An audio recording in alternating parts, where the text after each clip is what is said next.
Maintenant, la deuxième partie de ta question portait sur la communication. Donc ça, c'était vraiment sur la transmission de compétences en interne. La deuxième partie de la question portait sur la communication.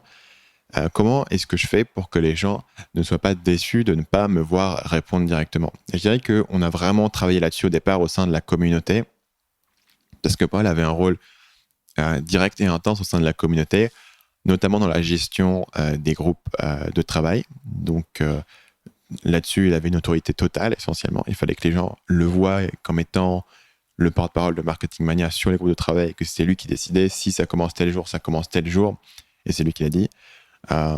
Et peu à peu, il a pris beaucoup plus un rôle d'accompagnement directement, donc plutôt que simplement un rôle de support sur les différentes opérations qu'on faisait sur le forum, sur la communauté.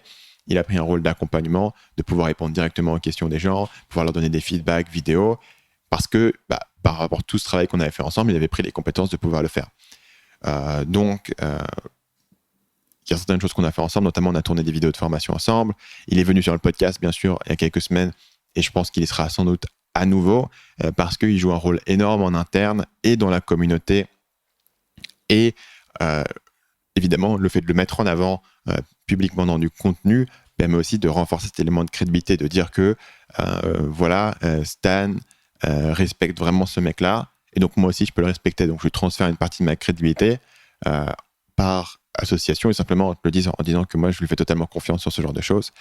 Et donc toi, tu peux aussi lui faire confiance là-dessus. Et c'est quelque chose qui a bien marché parce que maintenant, on a mis en place un programme de coaching. Donc ça veut dire que les gens payent spécifiquement pour avoir les conseils de Paul.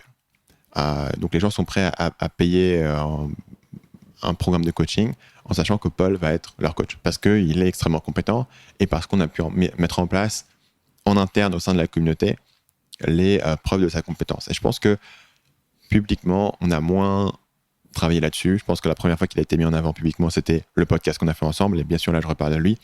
Mais c'est quelque chose qui viendra graduellement. Sachant bien sûr que le niveau de crédibilité dont tu as besoin pour répondre à une question sur une formation, par exemple, avant de l'acheter, c'est simplement de savoir si la personne travaille chez Marketing Mania et connaît la formation. Il n'y a pas besoin d'être un expert du marketing pour savoir si le déclic convient à ton projet sur la création d'un blog.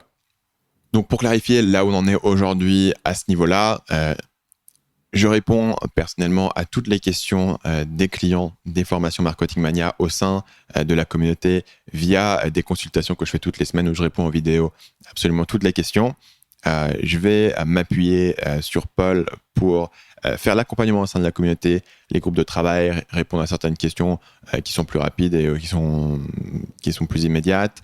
Et notamment gérer l'ensemble du programme de coaching. Donc Paul a ses propres coachés qui gèrent au sein de la communauté, et on a une autre personne qui s'occupe du support client sur les emails. Donc si vous envoyez un email à Marketing Mania pour me recommander une ressource, pour me poser une question, pour poser une question sur une formation, tout ce genre de choses est géré par une troisième personne qui gère tout ça. Ça fonctionne très bien, ça me permet d'efficacement former les personnes qui travaillent avec moi, les membres de mon équipe, à un point où presque ils vont rapidement atteindre un niveau où je sens qu'ils peuvent être employés même autre part que simplement à répondre à des emails. Donc c'est un très bon moyen pour moi de former les gens.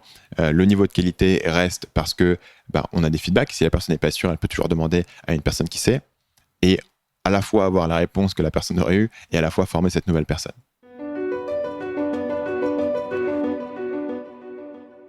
Salut, c'est Stan, j'espère que vous avez apprécié cet extrait du podcast Marketing Mania. Bien sûr, vous pouvez retrouver l'ensemble des épisodes du podcast, y compris les instructions sur comment vous abonner sur l'application Apple Podcast ou sur votre téléphone Android en vous rendant sur mon site à l'adresse marketingmania.fr/podcast. Je vous ai mis le lien dans la description de cette vidéo.